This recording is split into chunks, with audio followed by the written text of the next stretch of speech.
ওং ভগবতে শ্রী শ্রীরামকৃষ্ণায় নমো নমঃ।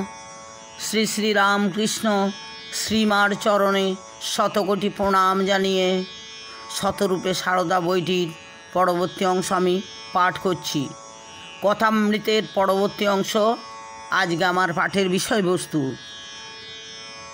মাঝখানে নানা রকম জটিল সাংসারিক সমস্যা ও আদি ভৌতিক অস্বস্তিতে বিব্রত হয়ে মহেন্দ্র তার কথামৃত সাধনাতে তত আর মনোনিবেশ করতে পারছিলেন না। কিন্তু তার সাধনা ক্ষেত্রের অধিষ্ঠাত্রী দেবী শ্রী শ্রী মায়ের ছিল সদা সজাগ দৃষ্টি। 1895 সালে 26শে নভেম্বর তারিখে মহেন্দ্রকে শ্রী শ্রী মা লিখেছেন, কল্যাণ বরেষু যে বিষয়গুলি অর্থাৎ ঠাকুরের যে কথাগুলি বলিবার জন্য বাছিয়া রাখিবার কথা বলিয়াছেন তাহা ঠিক করিয়া বাছিয়া রাখিবেন। মহেন্দ্র তার মাতৃবাণীতে উৎসাহিত হয়ে আবার জোর কদমে এগিয়ে চললেন মহাগ্রন্থ সম্পাদনার পূর্ব প্রস্তুতি নিয়ে। শ্রীরামকৃষ্ণের বাণীকে আশ্রয় করে মহেন্দ্রের সারস্বত সাধনা নতুন একটি খাতে প্রবাহিত হতে শুরু করল। এরপর থেকে এই সময় Mahendra a leaf from the gospel of Sri Ramakrishna শীর্ষক কয়েকটি পুস্তিকা রচনা করেন এবং ইংরাজি ব্রহ্মবাদীন ও ডন পত্রিকাতে এগুলি প্রকাশিত হয়।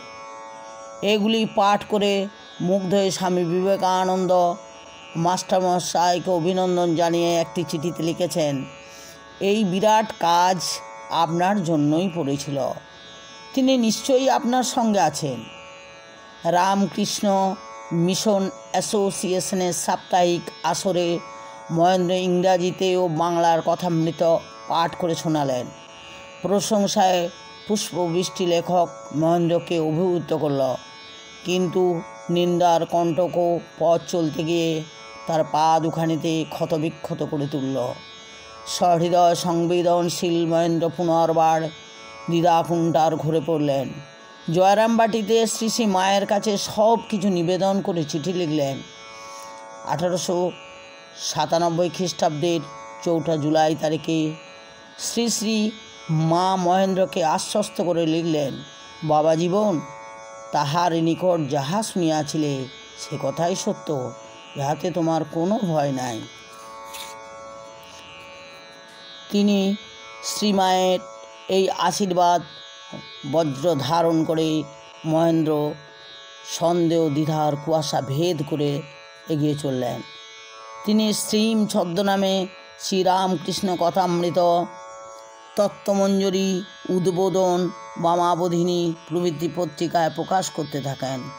ফলত শ্রীরামকৃষ্ণের ভক্তমহলে তথা সাধারণ পাঠকবর্গের মধ্যে প্রভূত উৎসাহের আলোড়ন শুরু হয়ে যায়। প্রথমে ক্ষীণ স্রোতে প্রবাহিত কথামৃত ধারা ক্রমে ক্রমে বিপুল বিশাল ব্যাপ্ত প্লাবনী গঙ্গার আকার ধারণ করল।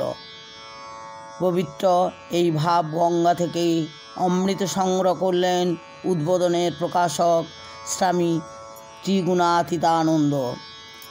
উদ্বোধনের কার্যালয় থেকে শ্রী শ্রী রামকৃষ্ণ কথামৃত প্রথমে ভাগ প্রকাশ করলেন।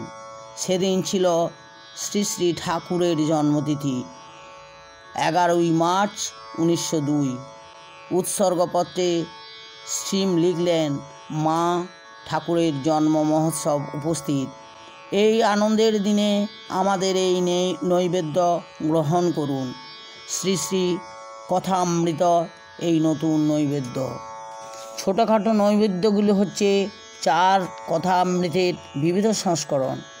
শ্রী শ্রী মায়ের আকাঙ্ক্ষা ছিল কথামৃতের আরও কয়েকটি খণ্ড প্রকাশিত হোক। তিনি বলেছিলেন, মাস্টারমশাইয়ের বই বেশ, যেন ঠাকুরের কথাগুলো বসিয়ে দিয়েছে। আহা, কি মিষ্টি কথা। এখানে উল্লেখ্য যে শ্রী শ্রী মা ছিলেন কথামৃত পাঠের নিত্য শ্রোতা ও যথার্থ সমজদার। তিনি কখনো কখনো কথামৃতের অন্তর্ভুক্ত তথ্যের উপর আলোক সংপাত করেছেন। শ্রী শ্রী মায়ের কল্যাণী শক্তি যে তাকে সারা জীবন সর্বত্রভাবে রক্ষণাবেক্ষণ করেছিল সে বিষয়ে মহেন্দ্র ছিলেন নিঃসন্দেহে। শ্রী শ্রী মা একদিন কথামৃত শ্রবণান্তে নিকুঞ্জ দেবীকে বলেছিলেন, বৌমা বলো, আমি হাড় ভাঙা আশীর্বাদ করছি। এমন কি শ্রী শ্রী মায়ের লীলা সংবরণের পর মহেন্দ্র দিশাহারা হয়ে পড়লে শ্রী শ্রী মা মহেন্দ্রর স্বপ্নগোচর হয়ে তাকে শক্তি জুগিয়েছেন, সান্ত্বনা দিয়েছেন। শ্রী শ্রী মায়ের লীলা সংবরণের পরের বছর দেবীপক্ষের পঞ্চমীতে মহেন্দ্র একটি চিঠিতে লিখেছেন, সেদিন স্বপ্নে দেখিলাম মা বলিতেছেন, তুমি আমার দেহত্যাগ যা দেখিয়াছিলে সে দেহ মাই, এই দেখো আমি সেই রূপই রহিয়াছি। ঠিক তেমনি তিনি একান্তভাবে বিশ্বাস করতেন যে শ্রী শ্রী মাই তার কথামৃত সাধনাকে সর্বত্রভাবে সিদ্ধিযুক্ত করতে সাহায্য করেছেন। তার কৃপায় সম্ভব হয়েছে এই অসাধ্য সাধন করা।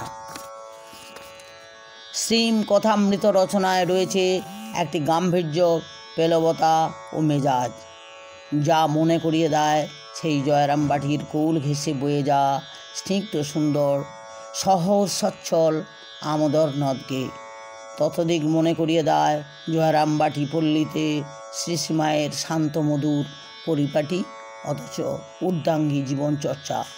বস্তুত কথামৃতের ভাব, ভাষা, ভঙ্গিমা, উপস্থাপনা সব কিছুর উপরই শ্রী শ্রীমায়ের প্রশান্ত ক্ষমা সুন্দর স্নিগ্ধ স্বচ্ছন্দ জীবনাচরণের প্রত্যয়ের সুশৃঙ্খল দিনচর্চার মোহন প্রচ্ছায়া। শুধু কি তাই, 1911 খ্রিস্টাব্দে শ্রীরামকৃষ্ণ ভাগবতের ব্যাখ্যাত রূপে মহেন্দ্র আবির্ভূত হয়েছিলেন। তার মধ্যে গভীরভাবে প্রভাব বিস্তার করে রয়েছেন শ্রী শ্রীমা, যাকে নিবেদিতা একটি চিঠিতে লিখেছেন, সত্যি ভগবানের অপূর্ব রচনাগুলি সবই নীরব, তা অজানিতে আমাদের জীবনে মধ্যে প্রবেশ করে। যেমন বাতাস, যেমন সূর্যের আলো, বাগানের মধুগন্ধ, গঙ্গার মাধুরী, এই সবই নীরব জিনিসগুলি সবই তো তোমারই মতো মা। সেই বাতাবরণ নিত্য স্বাগত জানাচ্ছে সংসার তাপদগ্ধ লক্ষ মানুষকে, হাতছানি দিয়ে ডাকছে মুক্তির মন্দির ও সোপানতলে। রামকৃষ্ণ ভাগবত রচনা ও ব্যাখ্যার দুরূহ কর্মযোগ শেষ করে শ্রান্ত ক্লান্ত শিশুর মতো মহেন্দ্র নিবেদন করেন তার প্রাণের আরতি, মা গো গুরুদেব, আমাকে এবার কোলে তুলে নাও। সত্যি অতঃপর একদিন মহেন্দ্র মায়ের কোলে ঘুমিয়ে পড়লেন। মহেন্দ্র চলে গেলেন এই মর্তভূমি ত্যাগ করে, কিন্তু রেখে গেছেন তার সাধনার ফল ফসল কথামৃত, যার অশেষ ভাব ব্যঞ্জনা দিব্য ফলশ্রুতির মধ্যে রয়েছে অনুভব শ্রী শ্রী মায়ের শক্তি, স্নেহ ও আশীর্বাদ। পঞ্চদ্বীপের আরতি শেষ হয়ে গেছে, পঞ্চশিখা নির্বাপিত, কিন্তু পঞ্চশিখার আলোক বন্দনায় নানারূপে সমুদ্ভাসিত হয়ে উঠেছিল যে বিশ্বমোহিনী জগজ্জননীর মাতৃমূর্তিখানি ভক্ত হৃদয়ের চিত্তচেতনার ভাস্বর হয়ে আছে তা শাশ্বতকালের জন্য। আজকের পাঠ আমি এইখানেই শেষ করলাম। পরবর্তী অংশ আমি পরবর্তী ভিডিও পড়ব, আপনারা শুনে আমাকে সহযোগিতা করবেন। সুস্থ থাকুন, ভালো থাকুন।